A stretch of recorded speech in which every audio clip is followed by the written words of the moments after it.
So ಹೇಳಿ ಕೇಳಿ ರಾಜ್ಬಿ ಶೆಟ್ಟಿ ಅವರು ನೈಜ ಕಥೆಯನ್ನ ಬಹಳ ಸೊಗಸಾಗಿ ಸ್ಕ್ರೀನ್ ಮೇಲೆ ತರ್ತೀರಿ.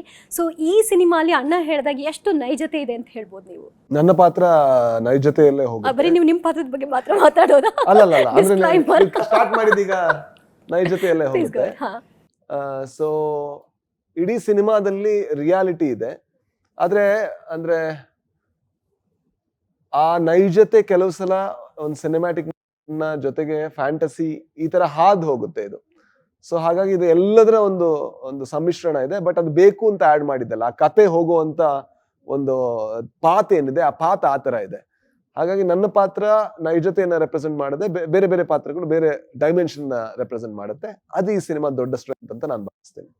ಅಂದ್ರೆ ಈಗ ಇಬ್ರು ಕೂಡ ನಮ್ಮ ಲೋಕದವ್ರು ಅಲ್ಲ, ಬಟ್ ನೀವು ನಮ್ಮ ಲೋಕಕ್ಕೆ ನಮ್ಮ ಪಾತ್ರಕ್ಕೆ ಕನೆಕ್ಟ್ ಆಗ್ತೀರಿ ಅಂತ ಅನ್ಸುತ್ತೆ. ಸ್ಪೆಷಲಿ ಒಂದು ID ಕಾರ್ಡ್ ಬೇರೆ ನಿಮ್ಮ ಕೊರಳಲ್ಲಿ ಇರುತ್ತೆ. ಸೊ ಈ ಪಾತ್ರದ ನಿಗೂಢತೆ ಬಗ್ಗೆ, ಅದರ ಹಿನ್ನೆಲೆ ಬಗ್ಗೆ ಏನ್ ಹೇಳ್ಬೋದು? ನಿಗೂಢತೆ ಬೇಕಾದ್ರೆ ನಾನು ಎಕ್ಸ್ಪ್ಲೇನ್ ಮಾಡಬಾರ್ದಲ್ಲ, ನಿಗೂಢತೆ ನೀವೇ ಹೇಳಿದ್ಮೇಲೆ ನಾನು ಹಂಗೆ ಮೇಂಟೈನ್ ಮಾಡ್ಬೇಕು. ಅದೇ ಹಿನ್ನೆಲೆ ಹೇಳಿ. ಓಕೆ.